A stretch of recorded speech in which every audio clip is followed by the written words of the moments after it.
and go in from the beginning. When you receive your first email, this is the first screen that you will have seen, which will be the Smart Curriculum app access. You're asked to log in. You'll see this screen, and then obviously you will be putting in your email and your secure access. You'll notice at the bottom, the platform is powered by Live Dataset. They are the technical wizards that make sure that all of this works and happens quickly, and a very stable bank quality security system. It does mean, as we've been discussing with some of our clients, that there are some behaviours about using online data systems that you will need to engage with. Obviously, because it's bank grade security, we talk about that as it's a high security system. It does mean that you will not be able to leave the data sitting on a screen for minutes at a time unused. It will sign you off, or you'll have issues about getting back in. Certainly if you're going to leave it for more than 5 minutes, our advice is to sign out and then come back to it. It does also mean that some of the proxy servers that are resident in some of school educational environments, for all the safety reasons, will certainly need to whitelist the site, because there is a data exchange going on, and you may experience some issues, particularly with some of the various browsers that people are using. So just a word of warning in terms of some people accessing the sites. Depending on the proxy setup of your school, you might need to go through a process of whitelisting livedataset.com, just so that there's no issue with the data transfer. Now, what you see in front of you is what we've developed as the dashboard. It basically tells you all the information that all the data entry and the processing that we go through leads to. These three areas of curriculum enhancement, staffing enhancement, and costs are the bottom line of the dialogue that we go through with a variety of schools. You'll see from this setup that this is a demo site. It's a real school, but unnamed in this case for data protection reasons. So we're using it as St January Primary. The difference between the primary and the secondary, there's a different narrative to work through. There's some different features to look at, but as far as we're concerned, it's exactly the same format. So what you will recognize on the front screen here might generate some slightly different conversations, but you'll see it's presented in the same way. Just for your information, up in the top right-hand corner here, there are some basic bits of detail, some that are available for me as I manage the various different schools. The user guide, it refers to a user guide being, originally we put out a primary and a secondary guide, but in truth, as I've just said, the data going in, the ways of accessing the system are identical. It's only the outcomes, what's on these dashboard screens, that makes a difference. So we've just refreshed the Smart Curriculum user guide, and that's now generic for all types of schools. This is purely about how to use the app rather than some of the intricacies of the different types of school. We'll follow that up with some documentation about the kind of narratives that come out of it at a later date. But as far as is concerned, it's a much updated, it's a much longer document, but it also covers a lot of the questions that we've been asked over this year that people are wanting to understand about getting into the app.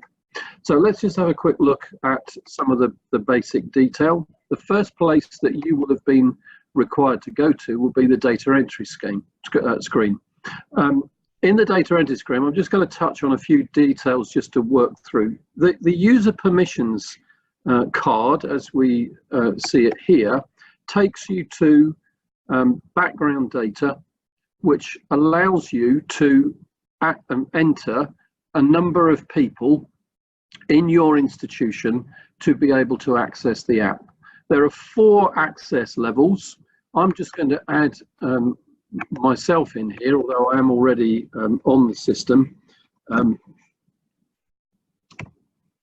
So if entering yourself as an email address, actually talking and writing at the same time is not a good idea. So let me just pause and write my email address. Now, when you double click on the cells, it will give, if there's a pick list to work through, then it will give you that list. Now, obviously here, we see the 4 levels of access. The reason I'm mentioning this here is that a number of users have been emailing us and saying, can you add another person? Well, in the essence of you having access to the system, you control your data, not ourselves. So in the sense of you being able to structure it to add users across the system, as we've seen in this year, various schools use it in different ways. Now, just quickly go through them. Standard is the standard access to everything. A read-only access is exactly that. You can only see the charts. You'd have no access to the data entry hub. The user admin is just a one job, which is what we refer to as the primary user. The primary user is there to manage the user access. So they are the person that is defined to do this job. And then curriculum is just to be able to enter curriculum with no access to the finance or HR data input. The reason we've set that out is because some schools have asked that curriculum leaders at whatever level do not have access to those other parts of staff pay and finance records, which is fine, and we've structured to allow that. And if there are any other issues that come up and any other requests, then we would respond to those in kind with with a particular structure to make it work. But at the moment, we feel that these 4 cover all of the access levels. How they're being used? Well, standard access obviously is putting all the data in, and that may be a collective, a small collective of people that you might want to define. Could be your head of HR, could be your business manager or finance manager, could be the CFO and the HR director, or it could be designated members of staff. Curriculum is likely to be a curriculum deputy or an equivalent in whatever school you have. So somebody that's responsible for the shape and structure of the curriculum delivery. The standard user access is going to get you to the staffing and the finances as well. The curriculum will also get you to the SEN, and as it's referred to in many schools, but what we refer to as the support provision. So the support provision is anything that's delivered by teaching assistants and higher level teaching assistants, or bought-in services, ed psychs, or behaviour counsellors, or whoever. Those kind of activities that are put in place that are a curriculum delivery, but not classroom teacher-led curriculum delivery. We'll cover a little bit more of that later. So just go back to the user admin. Some trusts are giving trust board directors, members access so that they can see the benchmark data, but then obviously don't see anything else. So they will have read-only access, but that would be managed by you, the user administrator. Some are allowing middle leadership, so heads of departments and heads of faculty access, read-only access, so that they can grow the conversation about curriculum design and how the decisions that they will influence impact the whole. So some schools have gone down that line where they've suggested that middle leaders are part of the narrative, part of the conversation, and informing them and keeping them engaged in the process is really important. Now, again, I go back to, you have access to handle that within your network, within your system, and you can manage that. Now, you'll notice again, so I've changed a piece of data so the line goes yellow. I can either save that or I can cancel that. It's going to tell me to discard the changes, which is what I'm going to do. So we're going to move back to the data entry hub. So we're now going to look at, or actually now we can see these elements. Let's go back to the dashboard and just look at how it's working for this school. So the conversations that have come out of this narrative and so this data collection in this school would be, it's a primary school, real school. So let me just briefly run through what they are.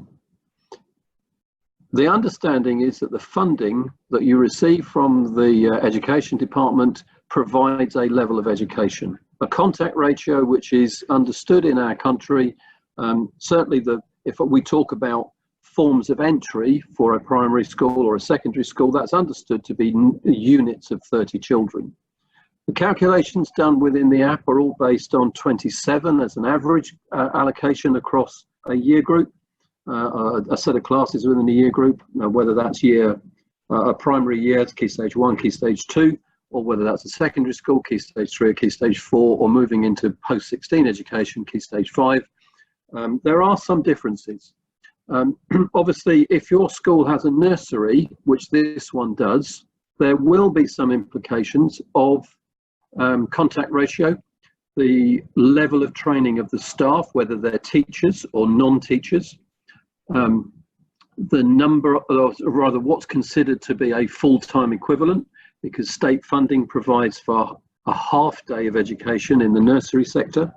If we went to the other end and looked at a sixth form, is it realistic to be thinking about classes of an average class size of 27 in the sixth form? Well, no, it's not. If we think about that continuum of generalist education to personalised education to specialist education, which is what we refer to in post-16, it's specialist delivery.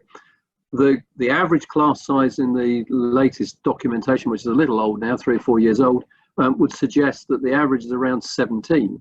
So we model in sixth form on classes of 17, but we also base it on the fact that most sixth forms are not 100% contact, or rather students are not in lessons for 100% of the time. The contact is reduced. So in the sixth form, we work on a 75% coverage, where in a nursery, we work on a 50% coverage, because 50% of the time, or in fact, children are not there for 50%, but obviously between reception and year 11, children are involved in a whole week of education, unless you've moved into a different kind of modelling, which I know some schools across the country are beginning to look at.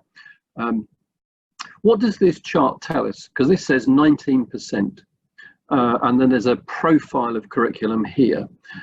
This suggests that the contact ratio is lower in the nursery than would be seen in other parts of the school. Generally, we see nurseries being quite expensive in terms of their delivery, particularly in a school setting rather than a business setting, because the staffing that's tended to be used there tends to be quite high value staffing. But if we look across this, so the line of 8% that you see there, and this 0 here, is the understanding that if all the classes have 27 children in them, then a week's curriculum, or at least a cycle of curriculum, if you're on a 2-week or multi-day cycle, would sit at 0. This is saying that there's 19% more curriculum time that's being provided for these children. So the contact ratio has gone down. There may be more teaching lessons available. So instead of a 2-form entry, it might have 3 classes of maths and English, or numeracy and literacy if it's a primary setting. So they're increasing the number of classes, they're reducing the number of children in those classes. And to quantify those number of lessons that are put into the mix, in this case, there's 19% more curriculum time than that basic curriculum would provide. On this chart, it shows it as a threshold of 8%, which is where we see it here.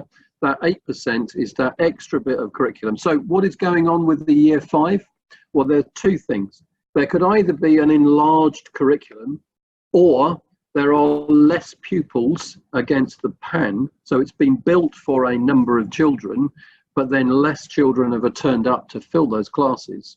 And one of the things that it doesn't tell you what to do, but it questions, if you were going to respond to a falling roll or a dip in roll uptake, you perhaps would change your behaviours. Rather than leaving the structures in place as they have been and always will be, you might look again and evaluate as some more cost-effective ways of delivering that kind of curriculum.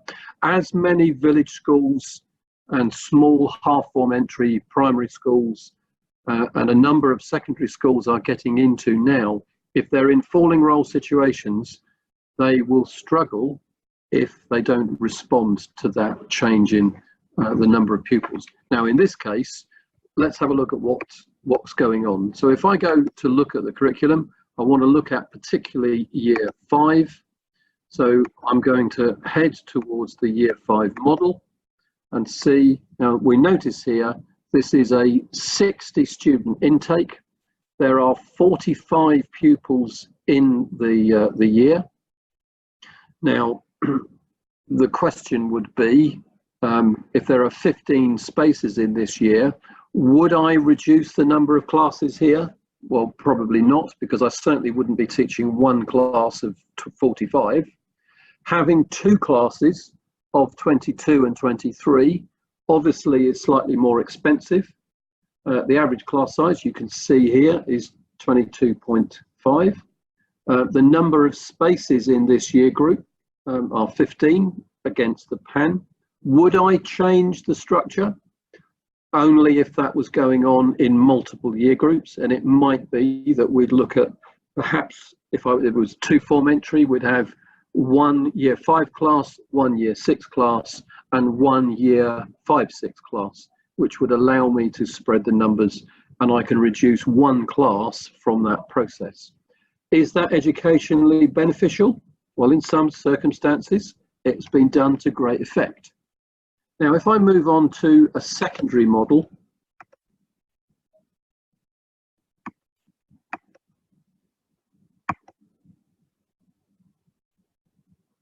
you can see the same process. We have, so if all the classes had 27 in them, then there'd be 0% enhancement. This school is at 13.9. It's very clear that there are 3 year groups that have larger number of classes or smaller number of students. Now, it could be that I've got a 6th form that was built in year 12. A number of students have left at the end of year 12, and I've got a smaller number in year 13.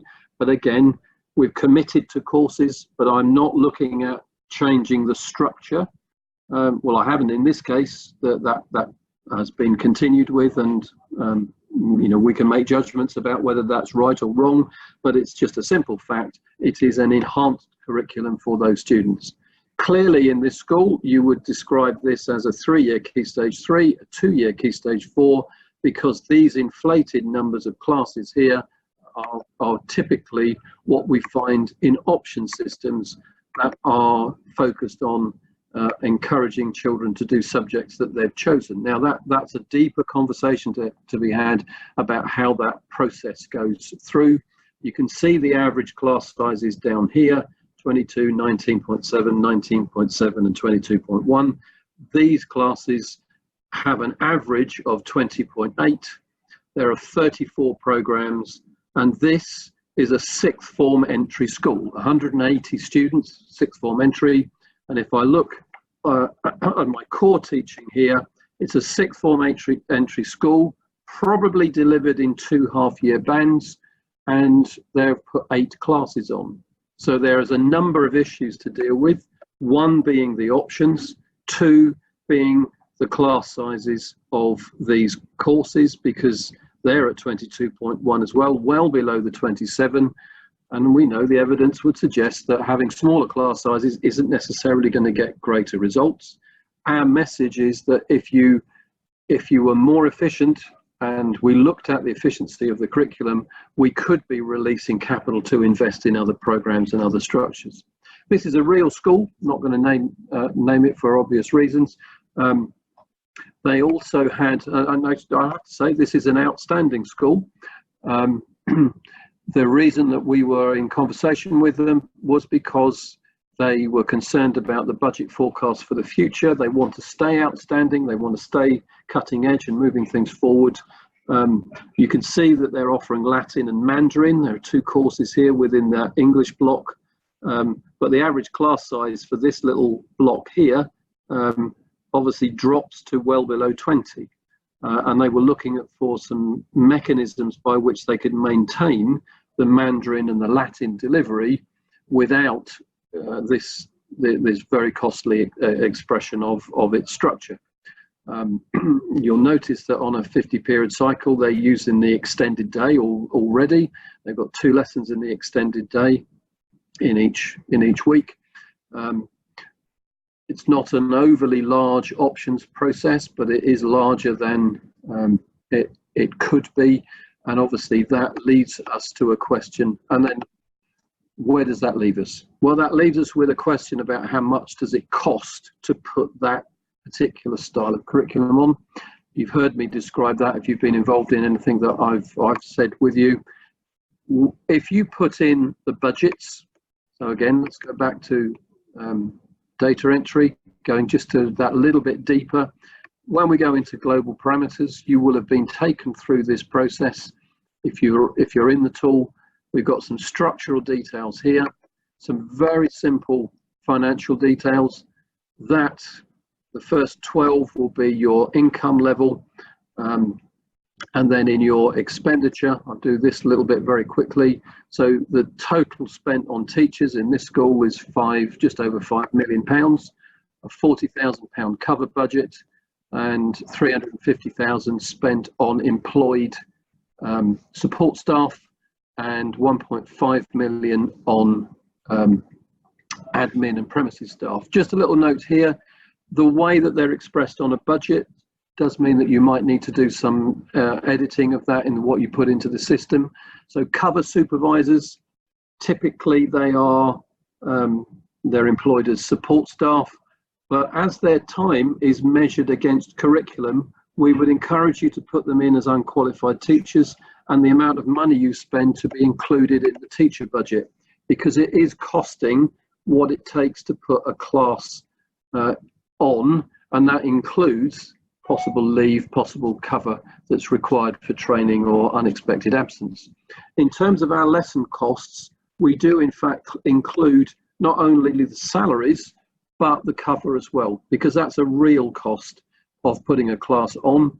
And we're as concerned about well-being of staff and developing people's abilities to deliver over time as anyone.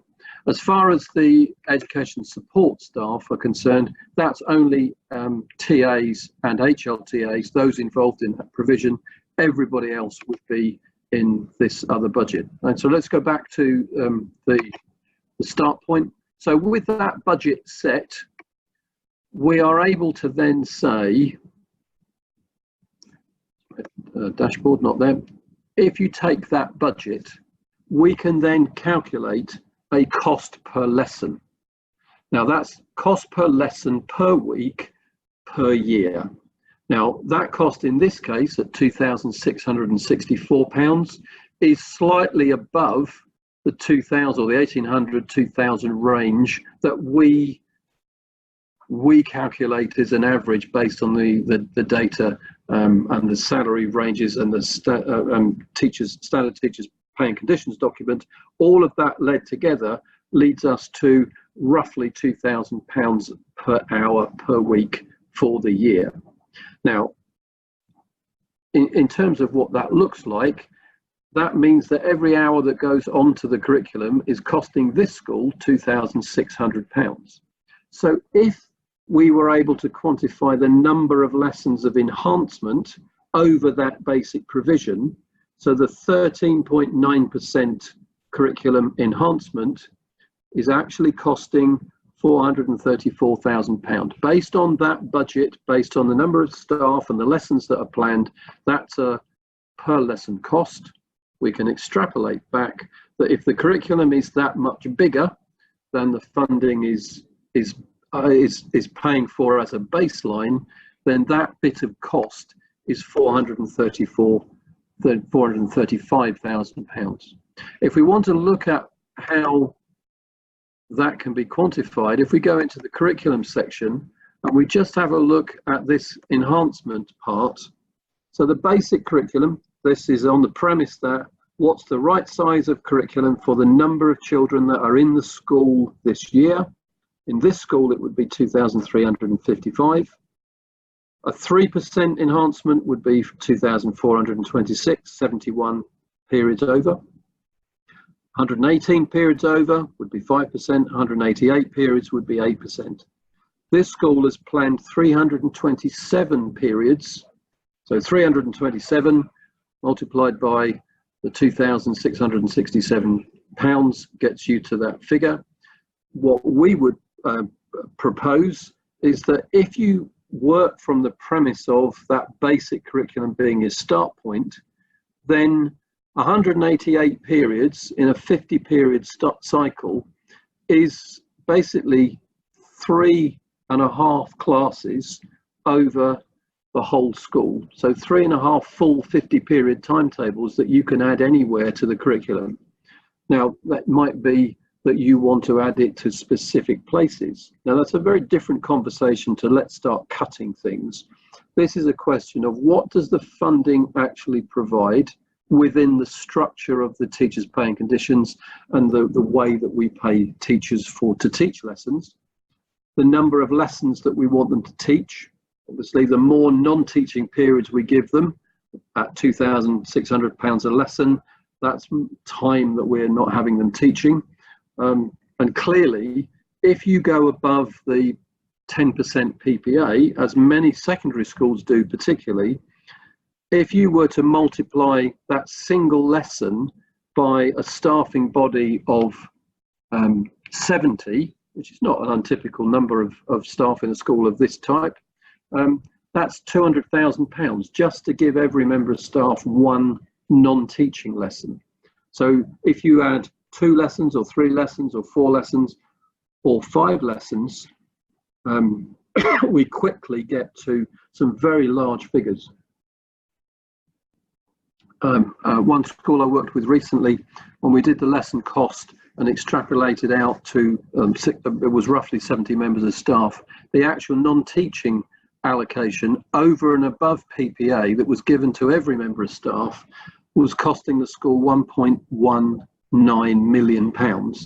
Now, that's before we came to curriculum design. That was simply a premise that in a particular area, teachers would not be teaching more than 80% of the curriculum. Now, you can see very quickly how that grows into some fairly large figures. This school is not in that position. Now, just to sort of wind down the elements of where we are, going a little deeper, what these are showing, that's your curriculum plan. So this is the 13.9%, that's the size. The basic curriculum is listed there, 2,355, and what's been planned is 2,682. What's been bought is 2,928. So between those two, those extra 300 teaching periods are undesignated teaching time. Now, again, you can quantify that, but in terms of unused surplus time, why is that used? Well, we were all very good as school leaders of making sure that people are not doing, or they're not doing nothing. They're not sitting around doing no activity or no learning. You would fill that time. But the question is that that time has a cost. And in this case, every hour of it costs £2,600. Now, most schools would go that far, and certainly in most traditional ICFP programs, that's as far as it does go. What we've done is to build into it, into the system, the same level of rigor about support activity as you would expect to find within the teaching time. It's very normal to go into a school and see a timetable being created where we can see the number of lessons and we can see the amount of teaching time that's been bought to service that teaching time. It is more difficult, and we've found more and more difficult, to quantify the same for support teaching. So what we've done is to create a system that will do exactly the same thing for support as it will for teaching. So we have here 377 hours of planned support time. It's measured against 441 hours of bought support time. We've taken the budget, divided it by the FTE, and we can give you a cost per hour per week of the support time. Now, this isn't benchmarked at the moment. We are looking into the data that's coming out from the benchmarking site and the Creston Reeves data. From anecdotal evidence that we've collected over time would suggest that this figure should be between 600 and 700 £8 per hour per week. We have seen it where it's been larger than the teaching cost, much to a head teacher's surprise, and led to some significant restructuring because there was no handle of that on that within the data. But certainly between £600 and £700 is the kind of figure that we're looking at, and you'll see in the near future those benchmark lines, as they are up here, will be appearing on this chart. But let's just go to how do we articulate it, because several schools that we've been working with would start with, or that they can tell us how many hours of support time have been bought. That's fairly straightforward off a contract list. But in terms of how do you plan it? Now, I'm going to go back to the data entry hub. This is a feature that's been added during this year. So you'll have found it if you've been using the app.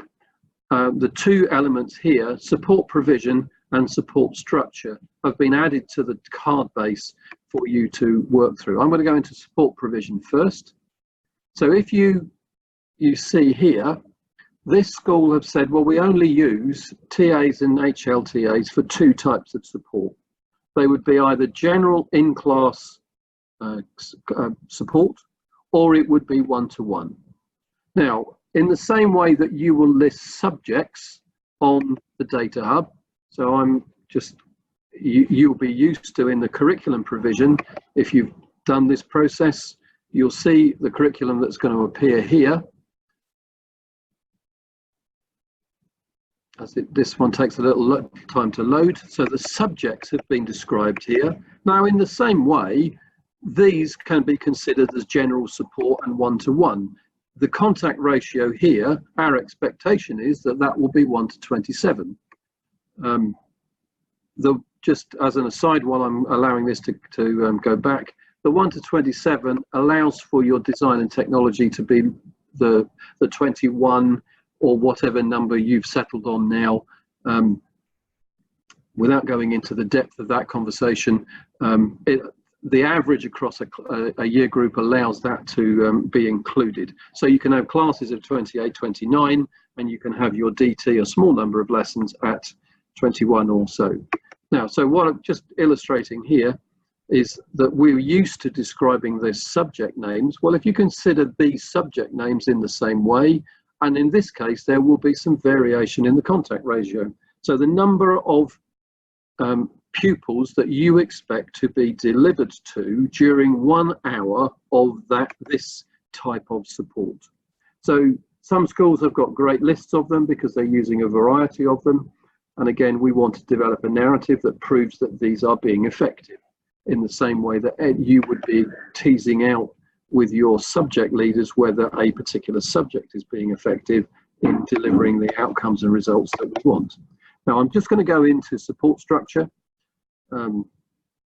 Now here, this is basically the curriculum structure that you've been used to seeing as you put in the curriculum. So general support for year 7 with a contact ratio of 1 to 3. We are going to be focusing on 35 students. In this example, there are some pretty precise hours that were worked out. There are, in fact, 82 and a half support hours, which works back to 7.07 hours per week of that activity with those 3 children. So that activity is going on for 35 students. So that means that we need to break it down into 11 chunks, or just to 12 chunks. One of them is going to be slightly have 2 students in it rather than 3. And so that means that, and it pre-populates here, 82 and a half hours of that kind of work going on, and then 247 and a half pupil hours. That's the number of hours that each pupils will be exposed to, obviously 3 of them at one time. Now, just working our way down, the one-to-one in this school, the one-to-ones, there are 15 hours, or sorry, 15 pupils get 2 hours each. Therefore, that's 30 hours required of support time.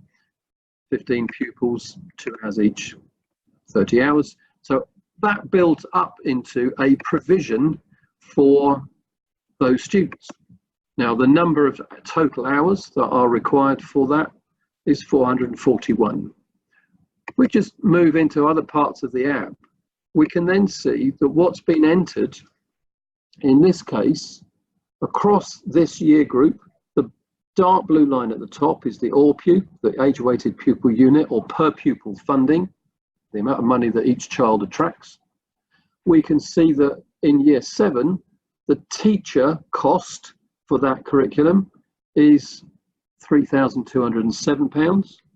The support cost is £580 for the number of hours, and it's well within the proportion of spend for that year group, which is why that particular year group is considered efficient. There's a money to spend on other things.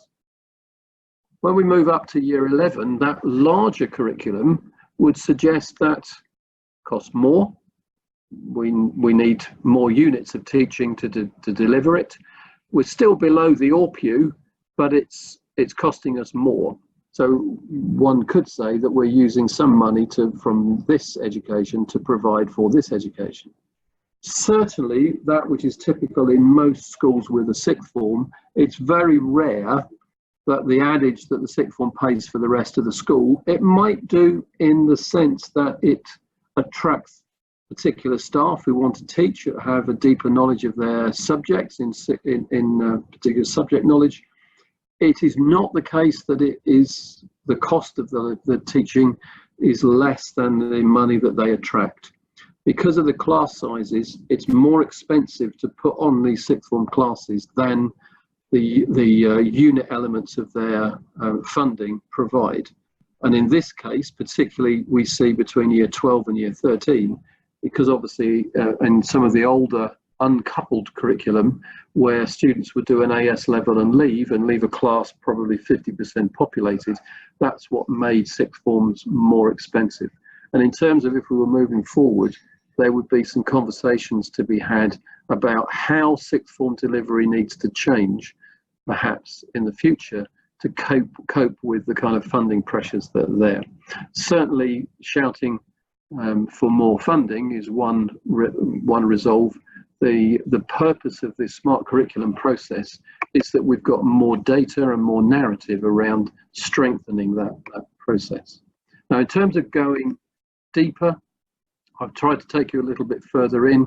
I'm just going to finish on staffing entry, because this one is what lots of people have been sort of asking for and want to see how this operates. The only thing, as I'd say, as the data loads, it's really important to note that the lists on the left-hand side, what we would refer to as staff codes, the codes we use really are describing a contract rather than an individual. The fact that a particular individual is paid at a particular level is something that needs to be catered for. But the fact that one head of maths and another head of maths might be on a different UPS or main professional scale is just incidental to where they are in their career. As far as the costing of that's concerned, we are concerned that this might be, in this case, it's a history teacher. Just the elements just to enter, we've added to the filtering process so you can see each one of these separately. So if I wanted to just go and look at the admin members of staff, as it loads, just take the moment to, sorry, try that again. The admin staff.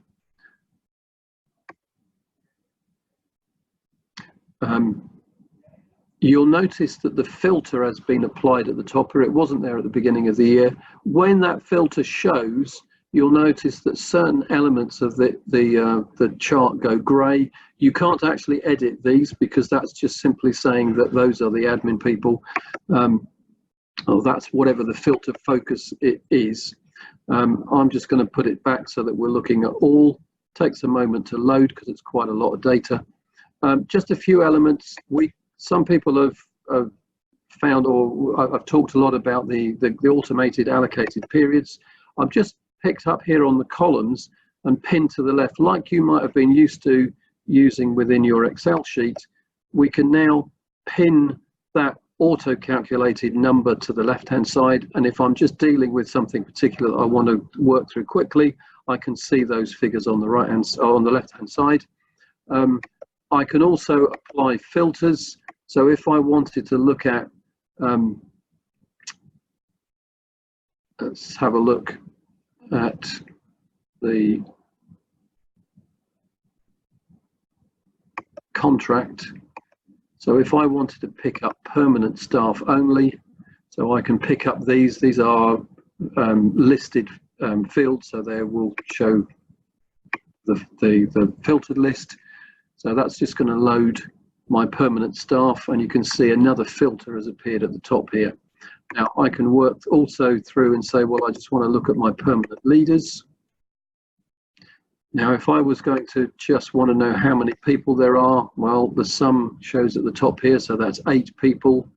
They deliver a certain number of periods, 232 periods. So again, it's quite responsive to what you want to show, and it's quite useful to show, certainly if you're looking at restructuring. Just on the right-hand end, on leave, if a member's on leave, then their allocated periods are obviously zeroed, but they're still on contract. Now, when you're restructuring, you may want to look at the impact of a member of staff not being included. So if I was to take somebody out, well, if you turn them to inactive, so I double click on here and press no, I won't do it just at the moment on this one, I can see, or they're removed from the calculation, so they're taken out, their allocation is removed, their subject specialism is removed, and so on. If I want to look at review and restore deactivated entries, I can bring them back if I'm just modeling and I want to see a particular impact. Obviously, it's all secure data. No one is being constructively dismissed. It's just simply you're looking at how does a contract structure work in a different frame. So in the last couple of moments, I'm just going to go back to the data entry hub. So again, watch out for some elements changing here. We are adding some features over the next little while. In our next webinar series, we're going to go through how to use the subjects management and group structures a little bit deeper. In terms of how that's impacting, certainly here, the deployment chart where management groups are considered. So have I got enough staff to teach humanities? Have I got enough language staff? You can see it visually. There'll be some deeper work going on here. We're also going to be looking at the use of the second subjects. But this chart's being used by primary schools as much as it is by secondary schools, particularly when you're looking at specialist core delivery, or whether if you're looking at PE and music, and other specialist input that might be included. So how much time do we need? And I can quantify that. So there's certainly plenty going on in the smart curriculum world. Want to thank you for taking the time just to have a look with us.